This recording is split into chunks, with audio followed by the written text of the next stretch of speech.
So this is gonna be like the first full Wonder Woman book, because normally in Sensation Comics it's like 14 or 15 pages. I think 16 pages might have been the longest I've seen, including the cover for Wonder Woman in Sensation Comics.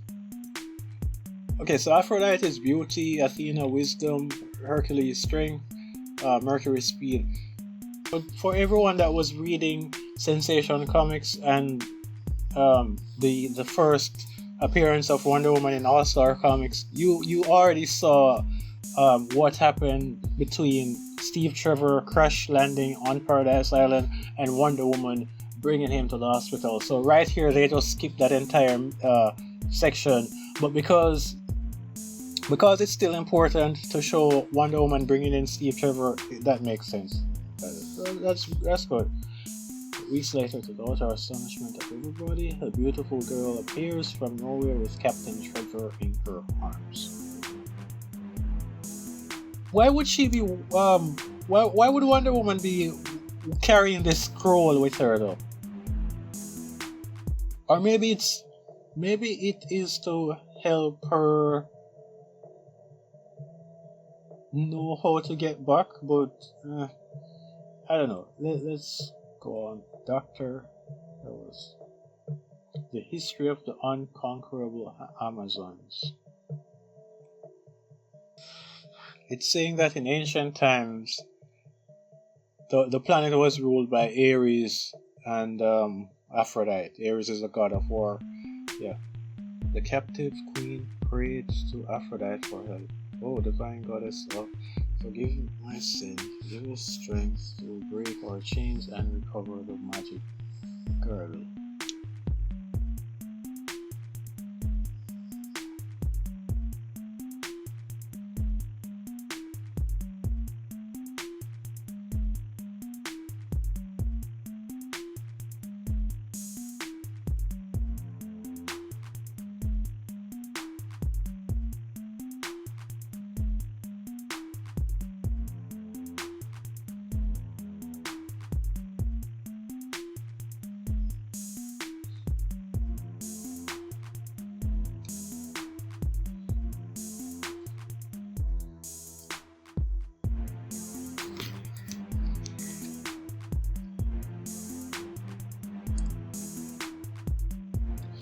Okay, so basically, the way in which Steve crashed in this is different from what we knew before, because he was captured. He was trying to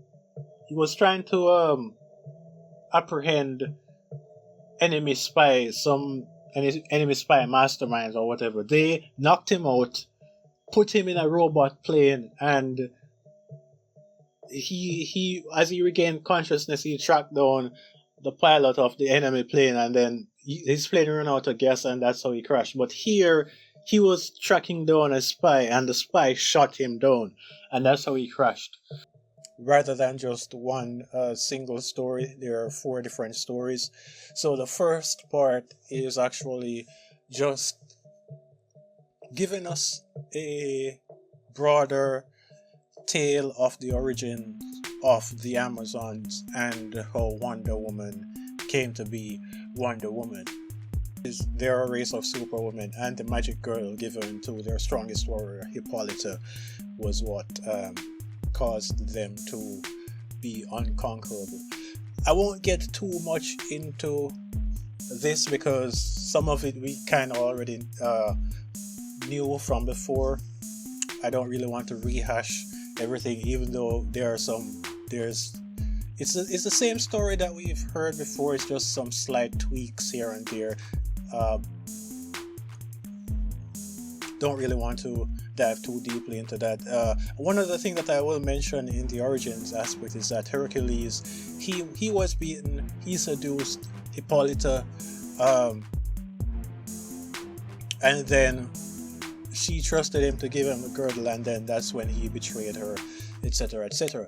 But later down the line, after they, went off to form their own society. Hippolyta molded a statue, a human statue of her baby girl. It's not mentioned what exactly she used to mold the statue, but based on what I've heard from other sources, I think it's supposed to be clay. But either way, that Aphrodite made the statue come to life, and so that statue became Wonder Woman. So that's how that is the actual origin for Wonder Woman. And of course, she grew up. I didn't really like this arc. In fact, this may be my least favorite storyline out of all the Wonder Woman appearances thus far, not counting the secretary stuff from one of the All-Star comics stuff. I'm not counting that because she didn't really do anything there. But out of all the Wonder Woman stories, part 2 of issue number 1 is my least favorite one, and so I'm not even going to spend too much time on it. It's just a plot concerning elephants dying. People not being sure who's responsible. It turns out it was one of the folks that the circus folks thought they could trust with taking care of the elephants, and so that's that. And it turns out that it wasn't just a regular Burmese dude. It was an actual Japanese spy, I think, that was trying to diminish the funds that the circus would raise to send to the soldiers. They were trying to ruin that. So that's the thing. Wonder Woman did some tricks, and that was that. Oh, and Etta Candy showed up again. Etta Candy actually showed up multiple times in this issue. No, part 3, however, was probably my favorite part of the entire issue. Wonder Woman, Diana was preparing to go off on some weekend trip. While she was packing her suitcase, Steve Trevor barged in. Luckily enough, he didn't see her put in the Wonder Woman outfit in the suitcase. She took him off because they were going to question the Baroness. Yes, the Baroness is here again. They were trying to question her, get some information. She's claiming that she can't really impact things like how she was before because she's in solitary confinement. Steve tried to get a lie detector on her, but she broke it. They took her away. It turns out that she was still operating as this mastermind because there's an underground section of the prison where she gave out instructions to her slaves and other workers and all of that. And she was getting away with some privileges because she was just paying the warden, not the warden, but the prison worker, the guard dude, whatever. Well, Wonder Woman had to leave her suitcase before going in, and the son of the warden, he was messing around with some lasso. Wonder Woman's lasso fell out. He took it, and the Baroness, being as smart as she is, while the kid was playing with his older sister in the yard, she spot the lasso while she was walking back to her cell or wherever. And she noticed immediately that it was Wonder Woman's lasso. So she got the guard to get it from the boy. And so she took it from there and went on to get some folks to do what she wanted to do, including one of the most loyal U.S. Army guys. So she caused some planes and boats to attack each other from the American army. But eventually Wonder Woman went back to retrieve her lasso.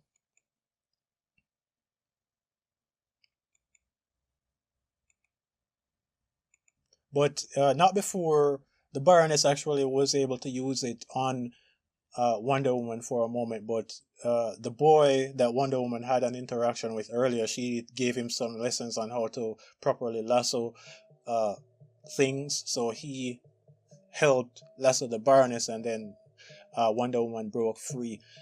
The fourth and final part